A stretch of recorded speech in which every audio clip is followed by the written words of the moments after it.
Sí, muchísimas gracias por estar con nosotros en esta mañana. Como bien les acaba de contar Johnny, estamos por las próximas semanas hablando acerca de pilares de la fe. Entonces, por eso es que tenemos aquí. La semana pasada conversamos de uno llamado gracia. Muy hermoso, maravilloso. Y ustedes automáticamente lo sabían. ¿Cómo explicar qué significa la gracia? Y dijimos, y ustedes dijeron correctamente, yo sé que es la gracia, yo lo he visto antes, ese pilar, es un regalo inmerecido. ¿Sí? Eso hicimos la semana pasada. Ahora, yo quería tratar de motivarles que hay un lado de la gracia, hay un aspecto de este pilar que ustedes no han visto, ¿ok? Que no habían visto. Y esa es mi oración de que lo pudieran haber conocido la semana pasada.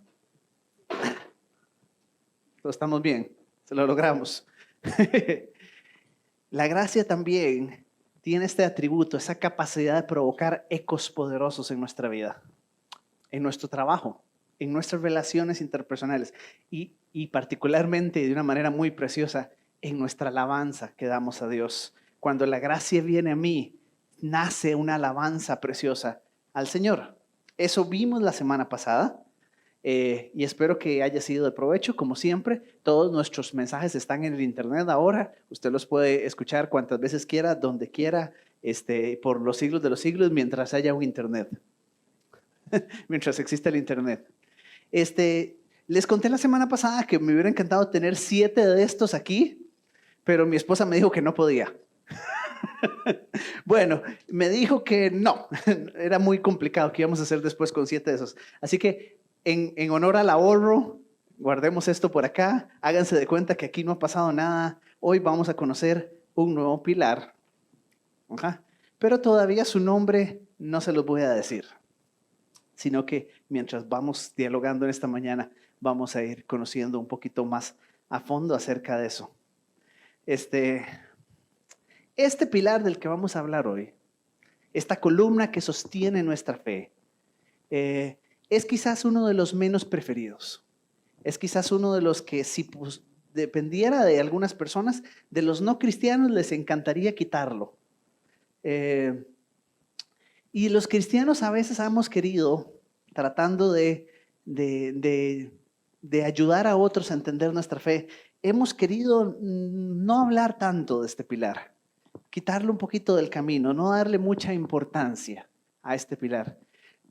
Es mi oración para el día de hoy, que al final usted pueda conocer no solo el valor, pero la belleza detrás de este pilar que sostiene nuestra fe.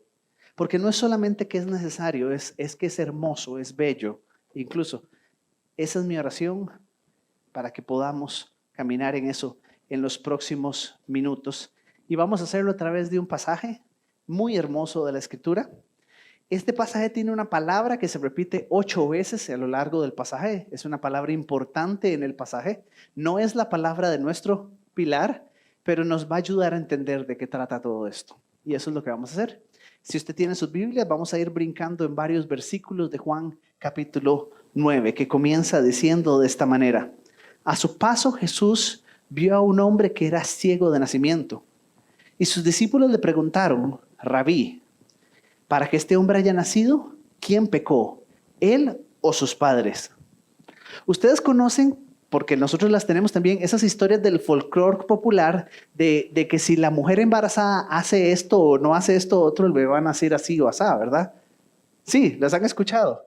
Por ejemplo, la más famosa era que si la mujer embarazada ve un eclipse, el bebé nace con manchado. Y eso es conocido, ¿verdad? También en Cuba se dice eso. ¿Verdad? Qué interesante. Ok, y hay montones más. Cuando pasamos el proceso, ya no me acuerdo de tantas, pero cuando pasamos el proceso del embarazo de mis hijos, varias gente se nos acercó y, no hagan esto, no coman esto por eso, porque el bebé nace así o sea. Bueno, los judíos tenían esa misma versión, pero en un nivel gigantesco. A esa misma idea, ¿verdad? Esa misma suposición, pero en un nivel sumamente fuerte. ¿Qué era? Era que los pecados de los papás se iban a reflejar en los hijos, de alguna manera. Entonces, que si los papás estaban en pecado cerca del tiempo del matrimonio, o bueno, del nacimiento, ¿verdad? Ese hijo iba a nacer. Y este muchacho o persona ya debe haber sido un adulto para este momento, así nos lo dice la Escritura, había nacido ciego. Entonces le hacen esta pregunta a Jesús, que para nosotros hasta nos parece ofensiva, ¿verdad? Y sin embargo es la manera en la que ellos pensaban. Y Jesús responde, ni él pecó, ni sus padres. Ni él pecó, ni sus padres. Y si solo leyéramos hasta acá, a algunos les encantaría que paráramos esta historia aquí. No lo vamos a hacer, pero a algunos les encantaría. Porque es como dice Jesús diciendo, ya, el problema aquí no es pecado. Dejen de pensar de esa manera tan triste, tan fea, ¿verdad? Y a algunos nos encantaría porque esa palabra pecado a veces nos molesta de una manera consciente o inconsciente. Nos molesta mucho hablar de pecado. No nos gusta. Y la evitamos por todas las maneras posibles. Es más, la reemplazamos con alguna, aunque sabemos que no se reemplaza. ¿Ok? Es cierto, pecado es una palabra muy religiosa. Nosotros usamos una palabra más común. ¿Saben cuál usamos? Equivocación. Sí. Porque todos dirían, yo me equivoqué y no traje la tarea. Nadie dice, he pecado contra mi profesor. ¿Verdad? Quizás alguno de ustedes, mientras venía aquí en la mañana, pecó contra el carro que venía a la par suya, ¿verdad? Y se le olvidó poner una direccional o venía muy apresurado, muy distraído, no sé qué habrá sido. Pero ninguno de ustedes dice, pequé contra el conductor de a la par, ¿verdad? No, es que eso suena feo, ¿verdad? Y nuestra cultura tiene esta tendencia de mejor usamos otras palabras, me equivoqué.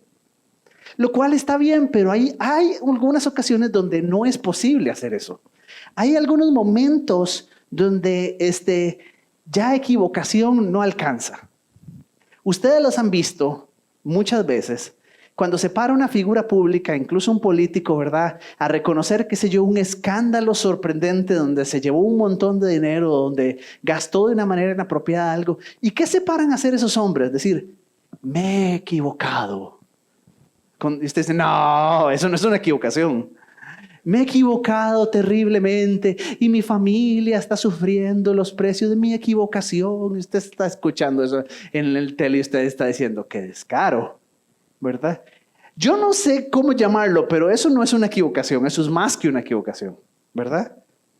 Y es que, como les decía, hay equivocaciones que ya no son equivocaciones. Por ejemplo, alguna gente se equivoca a propósito, ¿verdad? Alguna gente en nuestra cultura tiene equivocaciones preferidas. Alguna gente en nuestra cultura, y he conocido personas que pagan un tiquete de avión para ir a equivocarse. Así lo hacen. Y ellos saben que lo están haciendo, pero es una equivocación, ¿verdad? Porque no nos gusta usar esa palabra, ¿verdad? He conocido personas, y esto es una dinámica muy vacilona, y yo creo que a todos nos ha pasado, que cuando usted sabe que se ha equivocado mucho, y de pronto se compromete, ya, no lo voy a hacer más, y pasan 1, 2, 3, 4, 5, 7 días, ¿qué empieza usted automáticamente a pensar? Ya llevo 7 días, me merezco una equivocación, ¿verdad? Y la palabra de Dios, como les decía, no queda ahí.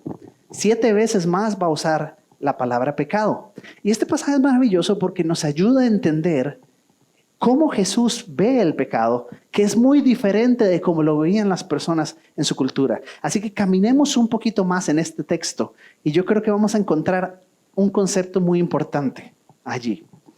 Entonces Jesús dijo, ustedes todavía no ven lo que estoy... ¿Tienen sus Biblias? ¿Ve? Porque sí hay que seguir trayendo la Biblia a la iglesia, ¿verdad? Qué mal acostumbrados estamos. Jesús dijo, ni él pecó, ni sus padres, sino que esto sucedió para que la obra de Dios se hiciera evidente en su vida. Dios quiere hacer algo en la vida de este hombre. Y esta situación que está ocurriendo es necesaria para que lo que Dios quiere hacer en la vida de este hombre. ¿Okay? Y dejemos esa idea por ahí, aunque es un poquito compleja. Dejemos esa vida. ¿Hay pecado? Sí o no. No, dice Jesús no, pero hay una oportunidad para que Dios actúe. Brinquemos al verso 6. Verso 6 dice, dicho esto, escupió en el suelo, hizo barro con la saliva, se lo untó en los ojos al ciego diciendo. Y hago un alto aquí porque ya a ustedes les dio asco esto que acabo de leer, ¿verdad? En el mundo antiguo, la saliva se creía que tenía propiedades curativas. Hay un texto de Tácito Tácito es uno de los historiadores romanos, que cuenta una historia de que Vespasiano, el emperador, especialmente de la gente famosa, se creía que su saliva tenía una especie de poder curativo, de un par de hombres enfermos rogándole y rogándole a Vespasiano que los escupiera, básicamente, porque ellos creían que la saliva tiene propiedades curativas. Hay otro pasaje en Marcos también donde Jesús sana a una persona utilizando saliva. Entonces es desagradable para nosotros, pero es un asunto del contexto en ese momento. Y dice, verso 7, gracias. Ve y lávate en el estanque de Siloé, que significa enviado. El ciego fue y se lavó, y al volver ya veía. Okay. Ya veían ustedes, pero yo todavía no. No, porque este también se apagó, pero no sé dónde está el control. Ok, están en todas. Entonces ya casi veía ustedes, y el ciego ya veía completamente. Ya, ok, estamos bien. Una vez, la historia hubiera terminado ahí y muchos hubiéramos decidido, perfecto, ¿verdad? Ya Jesús les dijo que ni él pecó, que no es un asunto de pecado, que no miren el pecado de esa manera. Y ya el ciego puede ver. Se va para su casa todos felices y contentos, pero faltan 35 versículos más. La historia todavía está comenzando solamente. Posiblemente este ciego se dedicaba a mendigar, era lo único que podía hacer. Y muy común para los mendigos en la época de Jesús era ponerse cerquita del templo. Era un lugar donde se les hacía fácil, apelar a las emociones de la gente y juntar un poquito más de dinero. Así que rápidamente se dieron cuenta los fariseos. Rápidamente las autoridades religiosas se dieron cuenta de lo que había pasado y traen a este hombre para interrogarlo. Y dice el verso 13. Llevaron ante los fariseos el que había sido ciego. Era sábado cuando Jesús hizo el barro y le abrió los ojos al ciego.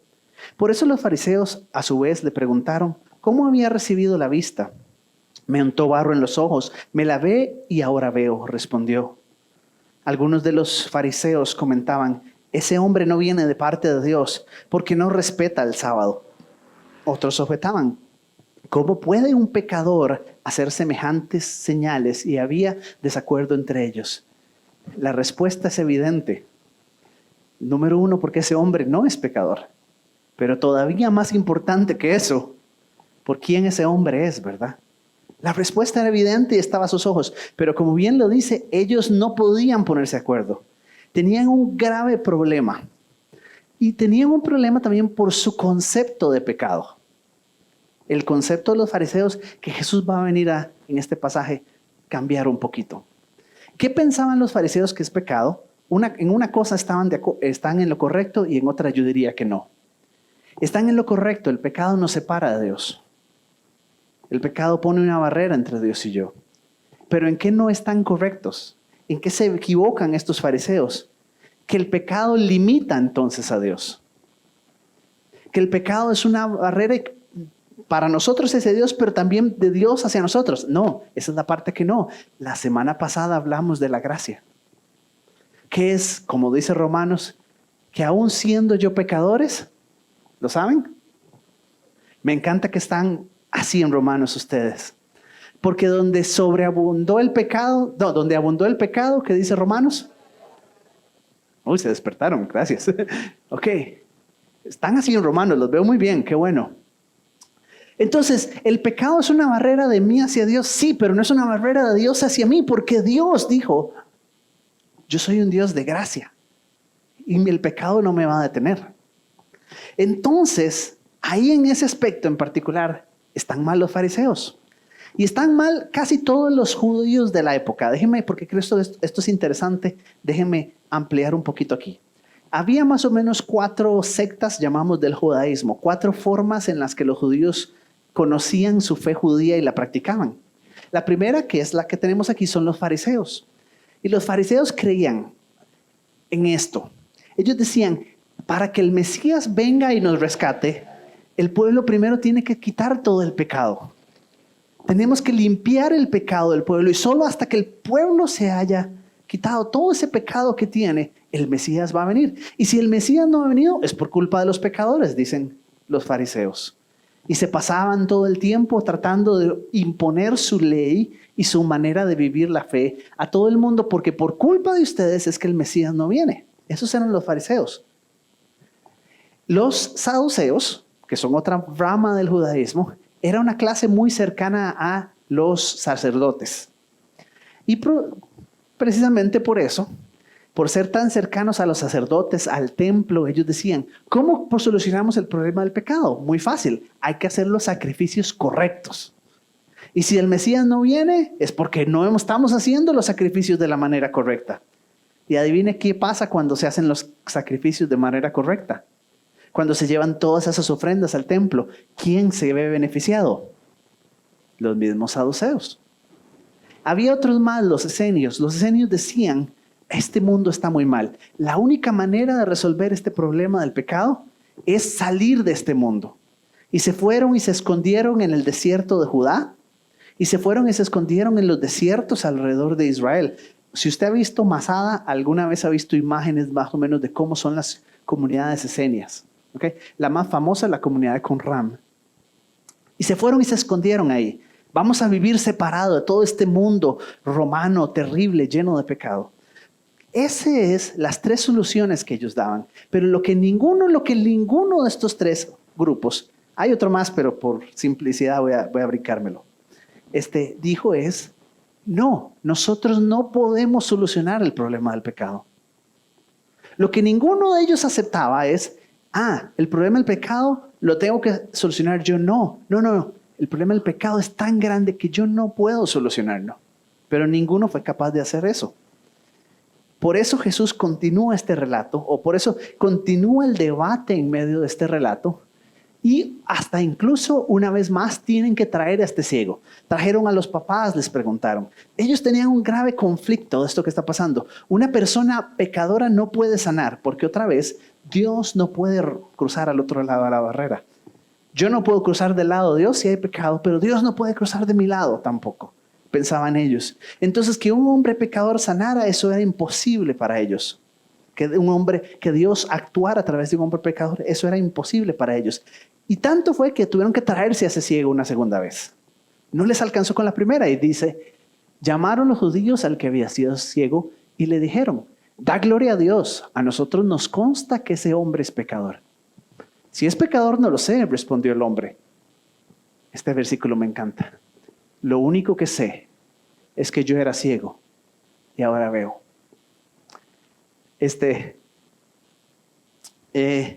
Dos cosas que notaron ahí.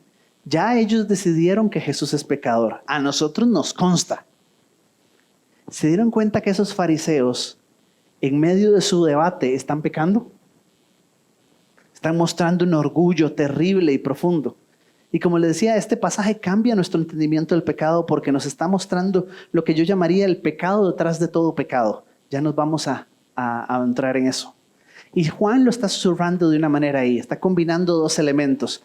La expresión del ciego con esta afirmación sobre qué es el pecado. Dejémoslo ahí. No pierdan de vista eso. Pero leamos un poquito más. Pero ellos insistieron, ¿qué te hizo? ¿Cómo te abrió los ojos? Ya les dije, y no me hicieron caso. ¿Por qué quieren oírlo de nuevo? ¿Es que también ustedes quieren hacerse sus discípulos? Entonces lo insultaron y le dijeron. Tristemente, ¿verdad? La gente cuando no sabe perder una conversación, cree que la va a ganar levantando la voz e insultando.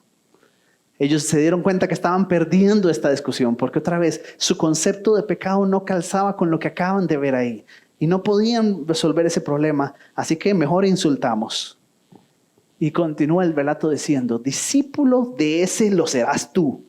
Nosotros somos discípulos de Moisés y sabemos que a Moisés le habló Dios, pero a este no sabemos ni de dónde salió.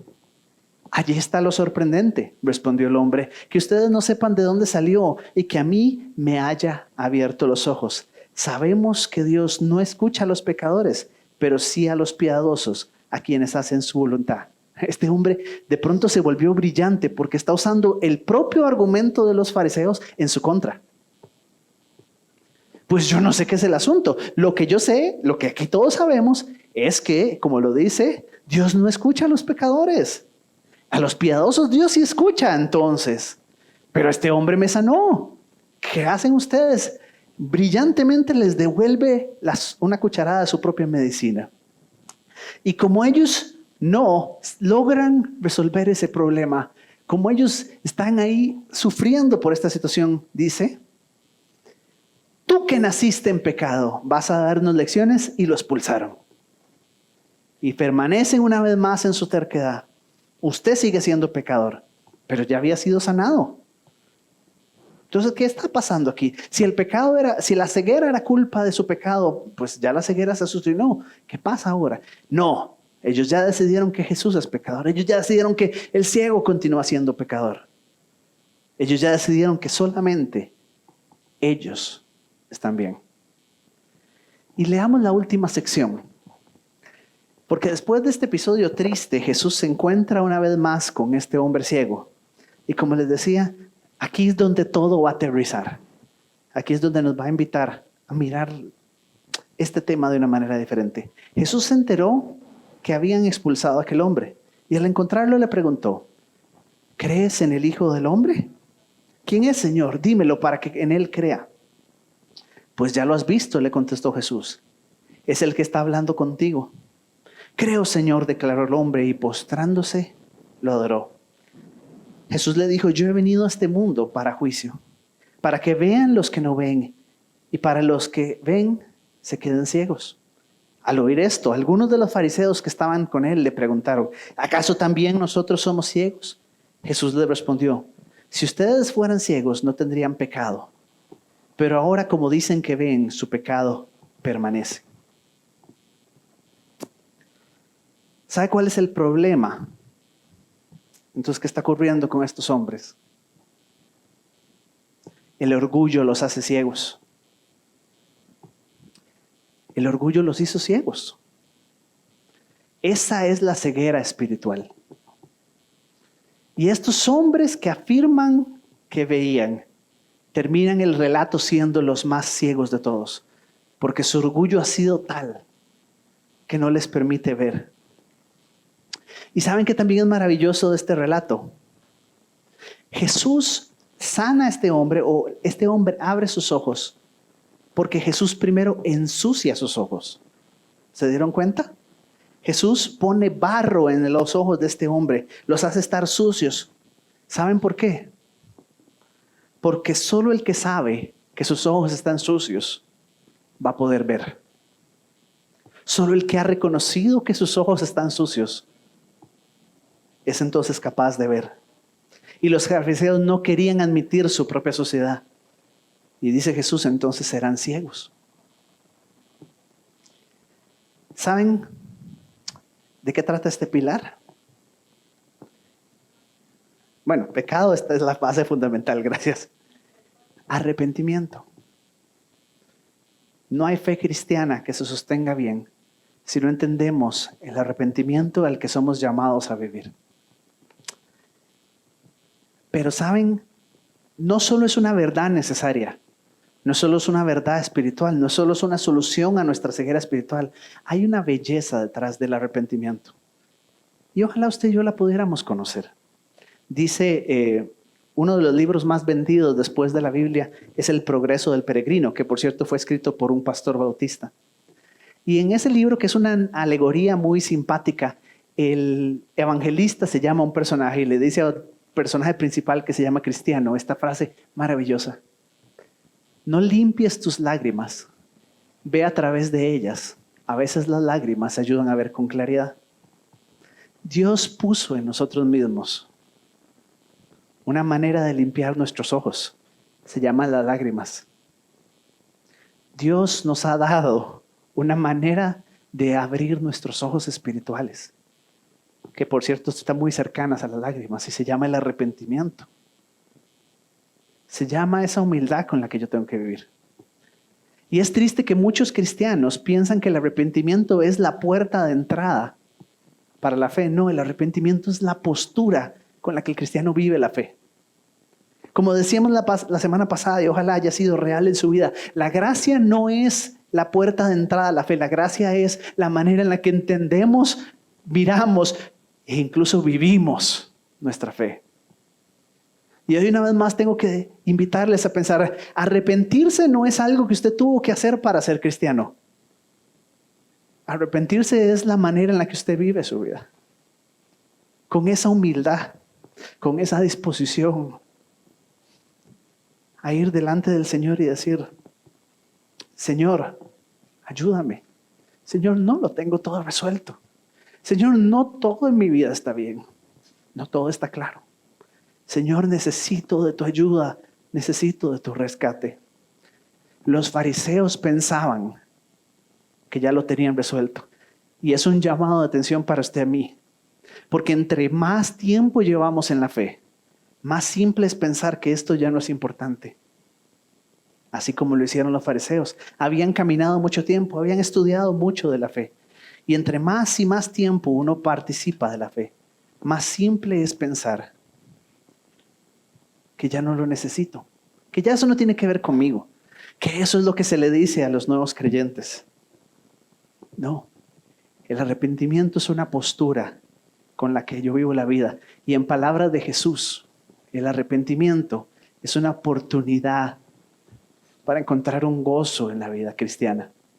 En palabras de Jesús, felices, makarios en griego, una palabra grandísima, maravillosa, bienaventurados, felices, dichosos son los que dicen, yo no lo tengo todo completo. Yo no lo tengo todo resuelto. Yo soy pobre, aquí adentro soy pobre. Porque igual que este ciego,